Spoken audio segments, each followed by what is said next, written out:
comment Justin Trudeau et son gouvernement font pression sur les forces armées canadiennes pour qu'elles collaborent étroitement avec l'armée populaire de libération de la Chine.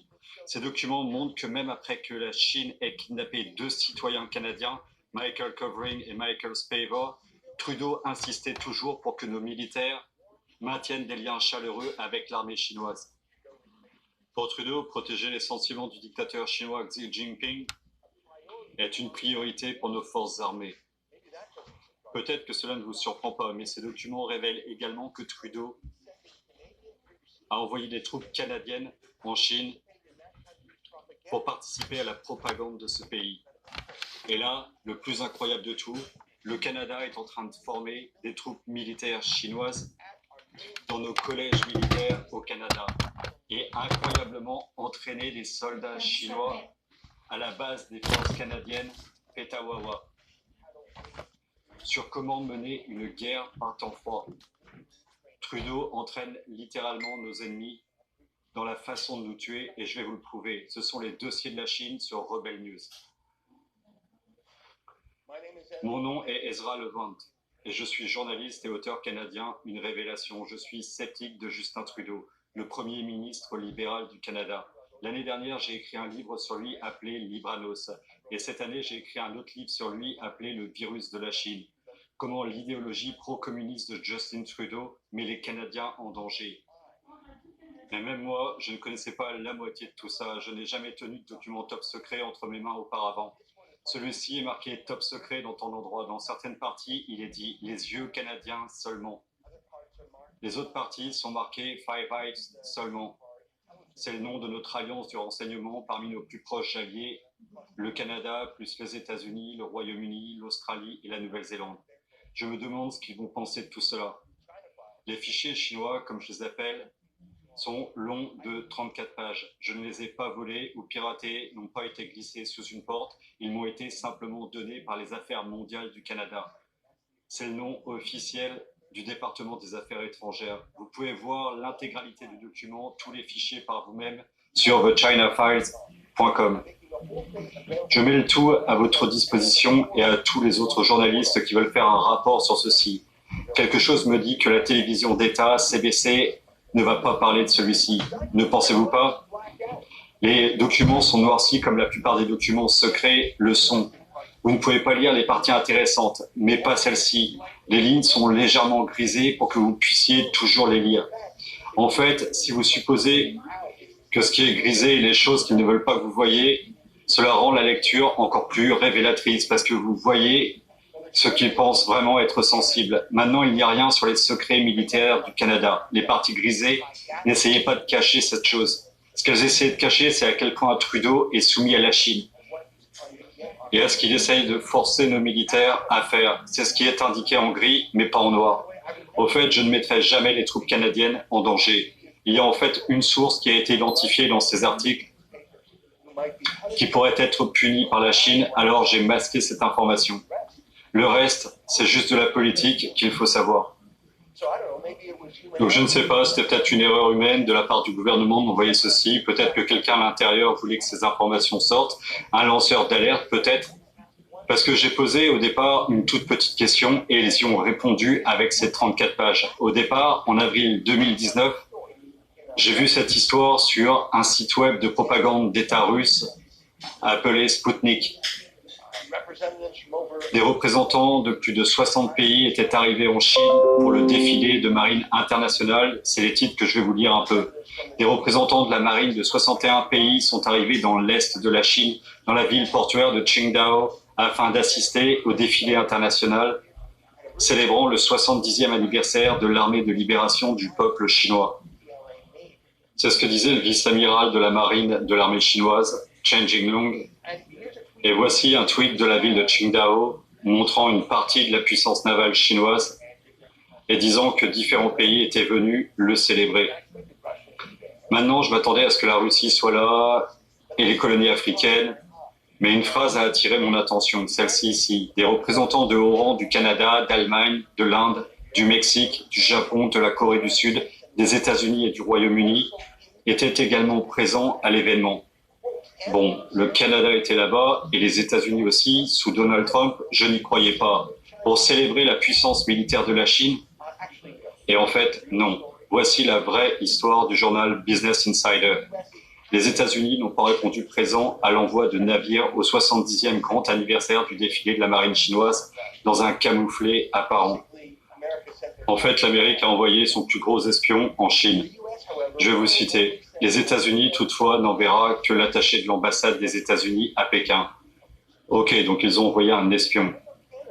Mais alors, qu'en est-il du Canada? Souvenez-vous, regardez la date de cette histoire de Sputnik, avril 2019. Donc c'était juste quelques mois après que la Chine ait pris les deux Michaels en otage. Est-ce que Justin Trudeau a vraiment envoyé une délégation de célébration pour encourager la marine communiste chinoise, juste après que deux Canadiens aient été kidnappés et jetés dans une prison chinoise? J'ai vérifié le site web de l'ambassade du Canada en Chine, ils n'ont rien dit à propos de la participation à ce défilé. Aucun communiqué de presse en dehors d'Ottawa. Et donc était-ce vrai, ce que disait le site russe à propos du Canada? Était-ce en partie vrai, comme la façon dont les États-Unis ont envoyé quelqu'un mais avaient seulement envoyé un espion? Ou était-ce juste de la propagande russe? Nous avons donc déposé une demande d'accès à cette information, comme nous faisons des centaines de fois par année, pour demander des documents susceptibles de répondre à nos questions. Bien sûr, nous avons pensé que tel document sera réduit pour des secrets de sécurité nationale, mais assister à un défilé communiste est quelque chose que nous avions le droit de savoir. Nous avons eu un retour très rapide. Ils ont refusé de répondre à notre question avant la fin des élections canadiennes de 2019. C'est un retard illégal, mais ils le font tout le temps. Eh bien, l'élection est terminée depuis plus d'un an, et donc maintenant, 19 mois après avoir posé cette question, nous avons finalement eu un retour du gouvernement. Et au lieu de nous parler juste du défilé, ils nous ont dit tout le reste aussi. Vous avez vu ma question, c'était sur la parade de la marine. Eh bien, ils m'ont envoyé le calendrier complet des événements de l'ambassade du Canada à Pékin, de avril à décembre 2019. Et tout est grisé. Je pense que c'était destiné à être noirci pour ne pas le voir. Mais regardez du 22 au 25 avril. Examen de la flotte de l'armée chinoise du 70e anniversaire, Qingdao. Ils y sont en fait allés. Le Canada a envoyé un colonel. Cela aurait répondu à mes questions, mais regardez quoi d'autre est sur le calendrier. Toutes les célébrations et fêtes que l'ambassade du Canada avait à peine quelques mois après l'enlèvement des deux Michaels à Pékin. Vous pouvez voir, le calendrier montre Catherine McKenna s'est rendue à Hangzhou pour un festival sur le réchauffement climatique en juin. Quelle horrible femme prend un avion vers la Chine pour faire la fête pendant que deux Canadiens étaient en train de pourrir dans une prison chinoise. Vous remarquerez que cet événement en particulier était sous un surlignage gris foncé. Je peux comprendre pourquoi ils voulaient le cacher. Ce n'est pas un problème de sécurité nationale, c'est un problème de honte nationale. Les bureaucrates des affaires étrangères savaient qu'il était honteux pour McKenna de s'envoler pour la Chine pour aller à une fête. Et regardez, en octobre 2019, le Canada a envoyé une délégation massive de personnel des forces armées canadiennes pour participer aux Jeux mondiaux militaires chinois à Roanne. Je suis sérieux, 114 athlètes canadiens, 57 entraîneurs canadiens, ils sont tous de l'armée. En fait, j'ai dû obtenir ces détails de l'ambassade chinoise. Vous savez, cette mission de propagande chinoise, avec près de 200 membres des forces canadiennes. L'ensemble de ces jeux n'était qu'une propagande, qu'un exercice, et c'était gardé top secret par le gouvernement canadien. J'ai donc dû en apprendre davantage par le gouvernement chinois pour savoir que Trudeau avait envoyé une délégation pour montrer son respect à l'armée chinoise afin d'être filmé pour des films de propagande chinoise montrant que la Chine domine tellement le monde. Les soldats canadiens sont venus plier le genou alors même que la Chine retient des Canadiens prisonniers. Alors vous pensez que c'est tout ce qu'ils m'ont envoyé, le calendrier? Il a répondu à ma question. Est-ce que la propagande russe était correcte? Le Canada avait-il envoyé quelqu'un pour célébrer la marine chinoise? Et la réponse était oui. Je pense que c'est révélateur. Trudeau a caché cela pendant 19 mois. Et nous avons dû le découvrir depuis la Russie. Je pense que Trudeau savait qu'il faisait quelque chose de honteux. Et peut-être que la personne qui m'a envoyé ce document est d'accord. Donc c'est tout ce que j'avais demandé. Mais voici ce que j'ai eu d'autre. J'ai reçu des notes internes montrant comment la Chine exige que les démocraties reculent contre toute mention des droits de l'homme dans les accords commerciaux. J'ai reçu des rapports internes sur la manière dont la Chine utilise ses soi-disant initiatives régionales et son chemin pour coloniser le monde afin de construire un empire économique et politique centré sur la Chine.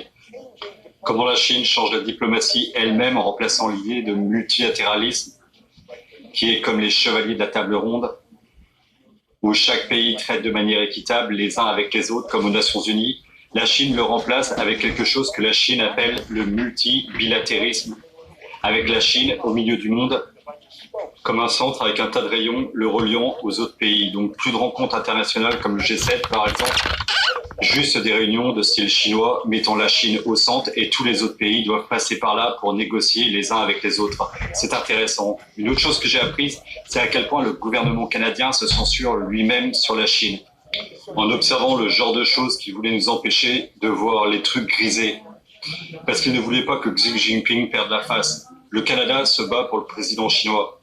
Pourquoi ont-ils peur que Xi Jinping voit ce qu'ils appellent la censure sous le grand pare-feu de Chine? Pourquoi voulait-il garder cela caché et pourquoi Trudeau essaye de dissimuler le fait que la Chine censure Twitter? Le gouvernement canadien mentionne une allégation d'une ONG disant que la Chine utilise des smartphones pour suivre les musulmans dans la province du Xinjiang. Pourquoi ont-ils dissimulé le fait que l'ambassade du Canada a, je cite, vu cette application en cours d'utilisation au point de contrôle de la police à Xinjiang? Pourquoi Trudeau vient-il littéralement cacher des atrocités de la Chine? Il y en a assez ici pour 3 autres vidéos et je les ferai dans les jours à venir et je les publierai sur thechinafiles.com. Il y a tellement de choses à découvrir ici. Ce document me prendra des semaines à travailler dessus. Donc pour le reste de cette vidéo, je vais vous parler juste d'une chose, la révélation la plus choquante là-dedans. Ces documents montrent une bataille interne au sein du gouvernement canadien sur la façon de traiter la Chine après l'enlèvement des 2 Michaels. D'un côté de cette bataille politique se trouve la Chine, Trudeau, son ambassadeur pro-Chine à l'heure actuelle, John McCallum, des hauts fonctionnaires, y compris cet homme, Ian Sugar, qui dirigeait les affaires étrangères pour Trudeau et qui a depuis été promu comme haut fonctionnaire de Trudeau. Son titre est chef du conseil privé. Donc ça, c'est du côté de la Chine. Et de l'autre côté de cette bataille politique, ce sont les forces armées canadiennes, le ministère de la Défense nationale et nos alliés, les Five Eyes, incluant les États-Unis. C'est incroyable. Et les amis, le côté chinois semble gagner. La bataille que je vais vous montrer est centrée sur un document rédigé par l'équipe Trudeau pro-Chine pour être signé par Ian Sugar, disant à l'armée de leur obéir et d'entretenir des relations chaleureuses avec l'armée de la libération du peuple chinois, même après l'enlèvement des 2 Michaels. Donc tous les bureaucrates essayaient d'attacher et de ligoter l'armée canadienne, ce qui était clairement discuté par la Chine et voulait naturellement prendre la place de nos vrais alliés. Donc la bataille était sur cette note de service, le Memorandum pour une action. Et vous voyez qu'il est marqué Secret CEO, ce qui signifie les yeux canadiens seulement.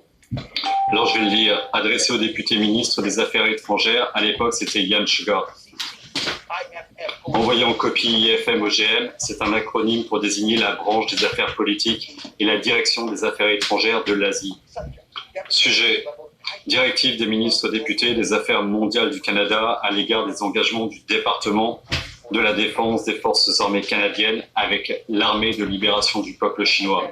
Alors j'ai lu les acronymes en entier, donc c'est la note de service soumise au ministre député pour qu'il la signe. Cela ordonne à l'armée de jouer gentiment avec la Chine. Laissez-moi lire le contenu de cette note de service en entier, vous pouvez voir. Je lis les acronymes en entier car sinon c'est juste tellement des lettres de l'alphabet. C'est aussi difficile à voir à cause de tout l'ombrage grisé. Mais vous pouvez tout lire, vous pouvez tous aller sur notre site thechinafiles.com pour voir le document principal vous-même. Je vais donc vous en lire une partie, c'est un peu difficile à lire, mais vous pouvez le voir. Résumé. Et notez comment cela est grisé à 90%. Le 21 décembre, donc, ce sera en 2018, juste après que les 2 Michaels furent kidnappés, le département de la Défense nationale a demandé des directives des ministres députés à l'égard du ministère de la Défense des Forces armées canadiennes sur les engagements bilatéraux avec la Chine. Le ministère de la Défense des Forces armées canadiennes a revu sa posture et ses responsabilités envers ses engagements avec l'armée populaire de libération chinoise, en partie à cause de la réponse chinoise à la demande d'extradition des États-Unis de Mme Meng Wanzhou et des affaires consulaires canadiennes qui en résultent. Arrêtez-vous là pendant une seconde. N'était-ce pas drôle que cette note de service mentionne Mme Meng Wanzhou par son nom, mais ne dira même pas les noms des deux Michaels?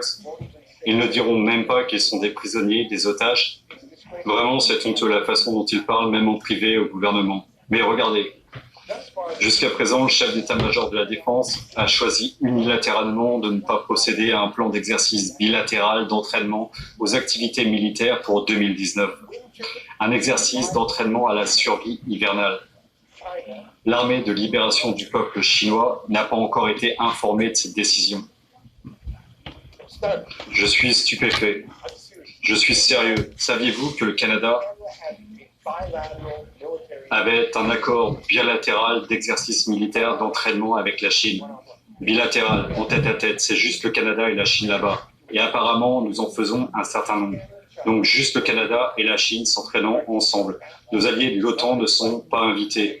Les Américains, qui ont subventionné notre défense nationale canadienne pendant des décennies tout au long de la guerre froide, tout au long de la guerre contre le terrorisme, les Américains sont nos plus grands alliés. Nous les avons expulsés. Nous nous entraînons avec les soldats chinois. Au lieu de cela, nous invitons les soldats chinois à apprendre nos secrets militaires. Et maintenant, le chef d'état-major de la Défense veut mettre un seul de ces exercices en attente.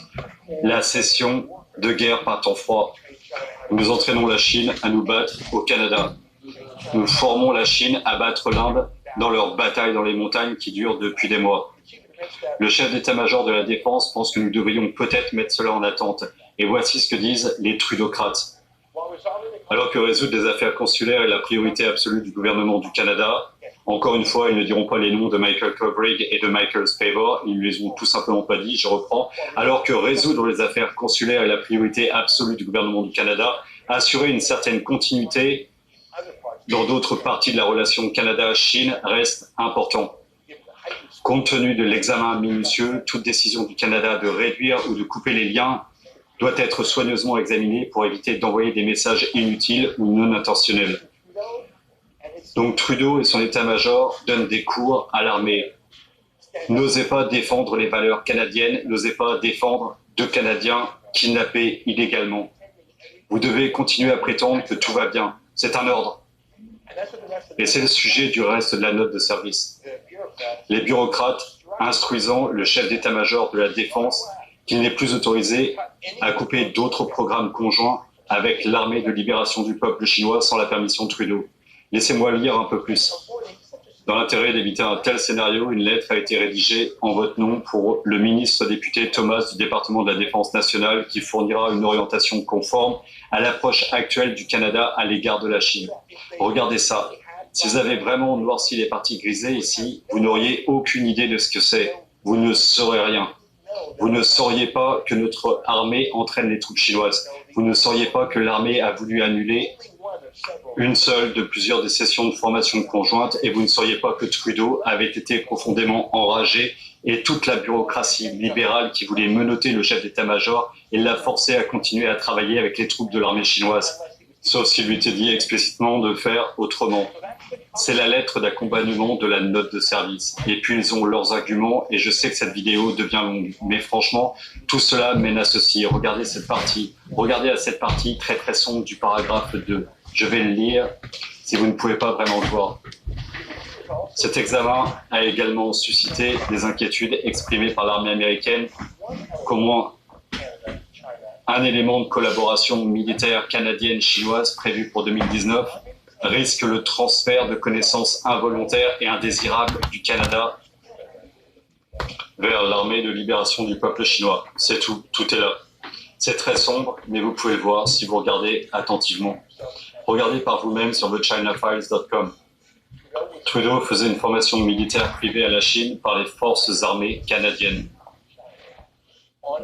Sur une base des forces canadiennes en Ontario et en Amérique, il disait « Wow, vous leur apprenez nos secrets ». Et le Canada, au lieu de dire « Vous avez raison, à quoi pensions-nous » Tout le gouvernement Trudeau faisait « Ouais, vous les Américains stupides, nous sommes avec la Chine maintenant, c'est ce que cela signifie ». Je veux dire, il suffit de demander à notre ambassadeur en Chine, à l'époque, John McCallum, il est mentionné dans ses fichiers. Vous allez voir sa réponse quand on lui a posé la question sur les relations chinoises-canadiennes et à quelles conditions. Dans les 24 heures suivant mon arrivée en Chine, j'étais invité à présenter mes lettres de créance au président Xi Jinping et je lui ai transmis un message de notre Premier ministre qui peut se résumer en 3 mots. Plus, ou en mandarin, gongla, gongla, gongla. Vous savez que McCallum a dit que le Canada a plus en commun avec la Chine qu'avec les États-Unis. Il a dit ça. Donc le paragraphe 4 répète que le cours de formation à la survie hivernale est annulé, mais Trudeau craignait que cela blesserait les sentiments de la Chine. Permettez-moi de lire. Le département de la Défense nationale a convenu que les affaires mondiales du Canada seraient consultées avant que cette décision ne soit communiquée à la Chine, afin de façonner la correspondance à l'avance et de tenir compte des sensibilités en cours dans les relations bilatérales. Le 5e paragraphe concerne le défilé de la marine à Qingdao qui m'intéressait. C'est une menace envers les militaires ne pouvant pas prendre de décision de leur propre chef et doivent s'entretenir en premier avec Trudeau. Le paragraphe 6 dit que tout changement dans les relations entre l'armée chinoise et le Canada doivent être approuvés par les bureaucrates et diplomates de Trudeau d'abord. Plus. Ouais, plus. C'est ce qu'ils veulent. La note de service dit essentiellement la même chose, 5 fois de plus. Mais regardez le paragraphe 15. Si le Canada devait réduire considérablement son engagement militaire avec la Chine verrait probablement cela comme une mesure de représailles liée à l'affaire Meng Wanzhou. Non, pas Meng Wanzhou, bande de gars immoraux, Michael Spavor et Michael Kovrig. Dites leur nom. Nous n'usons pas de représailles contre la Chine, parce que nous avons légalement arrêté une oligarque milliardaire. La directrice financière de Huawei, Meng Wanzhou, car elle était accusée de fraude fiscale et elle vivait la grande vie à Vancouver, dans cette belle ville. Nous n'aurions pas de représailles pour elle. Imaginez la personne donnant une direction morale à nos militaires. Ils s'inquiètent pour elle. Non, nous on ne s'inquiète pas pour elle. On s'inquiète pour les 2 Canadiens qui ont été kidnappés pour la Chine. Ce n'est pas des moindres que la Chine ait utilisé des réductions dans l'engagement militaire avec les États-Unis ces dernières années pour signaler son insatisfaction à l'égard des relations commerciales entre la Chine et les États-Unis. Ok, donc la Chine peut faire l'amour en annulant des visites au port de Hong Kong de la US Navy qui accostait ses navires. Mais Trudeau dit à nos militaires, nous n'avons pas le droit de faire ça, d'exprimer notre mécontentement. Et juste si vous l'avez manqué, ils ont rédigé une lettre marquée comme secrète. CEO, ce qui signifie les yeux canadiens seulement, qui disait ceci, le Canada ne veut pas être le partenaire qui réduit les interactions normales bilatérales. Ouais, nous ne sommes pas un mec. Ce sont eux qui ont kidnappé nos citoyens. Nous ne sommes pas ceux dégradant la relation. Il y a encore plus de menaces pour l'armée qu'il fera mieux de vérifier avec les diplomates Trudeau avant d'annuler ou de réduire quelque chose comme l'école de formation à la guerre d'hiver. Et regardez ensuite les 2 dernières pages du fichier entier, les 2 dernières pages de la note de service. C'est nommé NX2 et c'est marqué comme non classifié, car c'est une liste d'engagement entre les forces armées canadiennes et l'armée de libération du peuple chinois. Alors comment cela pourrait-il être classifié ? Nous invitons littéralement l'armée ennemie au Canada pour s'entraîner avec nous, et pourtant ils ont grisé le premier élément. Donc vous et moi, nous n'étions pas censés voir ça, mais la Chine sait tout à ce sujet, bien sûr. Les membres de l'armée chinoise participent à une formation de survie hivernale au CFB Petawawa, les forces canadiennes de Petawawa. Maintenant, c'est petit, ce n'est pas des centaines de soldats, c'est 6 à 8 personnes par pays. Mais vous n'avez besoin que d'un seul espion pour apprendre de secrets de guerre d'hiver. Nous invitons environ 6 à 8 espions chinois pour prendre des notes et étudier et tout apprendre. Et ils n'ont même pas à le faire secrètement, nous les avons invités pour leur enseigner nos secrets pour se battre dans le froid. Et ce n'est pas tout. L'armée chinoise au Canada, dialogue des commandements d'éducation militaire. Donc nous enseignons aux généraux chinois 1 étoile et 2 étoiles comment bien former leurs soldats. Pourquoi faisons-nous ça? Et regardez la page suivante. Les membres de l'armée chinoise assistent au programme d'études à la sécurité canadienne du CFC Toronto. C'est le collège des forces canadiennes. C'est là que nous formons nos meilleurs hommes et femmes. Maintenant, nous formons les meilleurs hommes de Chine et nous les invitons. Les colonels seniors, ils ne pouvaient pas imaginer mieux. Je veux dire, ils peuvent cacher des appareils d'écoute ou simplement prendre des notes sur les gens à corrompre. Pourquoi invitons-nous l'ennemi dans l'endroit où nous fabriquons nos propres soldats? Je vais en lire un peu plus. Il y en a quelques autres au collège militaire de Kingston. Vous voyez ça aussi, et je vous ai même pas montré les sessions dans lesquelles les soldats canadiens sont envoyés en Chine pour enseigner la Chine, pour former la Chine et se faire espionner par la Chine en Chine. Saviez-vous que nous faisions tout cela? Cette note de service est scandaleuse. Elle est scandaleuse parce qu'elle décrit comme normal que nous donnions des séances d'entraînement individuelles à nos commandants ennemis. Mais d'autant plus qu'en ce moment, les militaires disent « Oh, nous devrions peut-être calmer les choses. Nous devrions bien ralentir. » Alors que Trudeau presse de ne rien changer. C'est la note de service qu'ils combattent. Il en reste beaucoup encore dans le reste de ces documents. Je vous invite à les lire vous-même sur thechinafiles.com.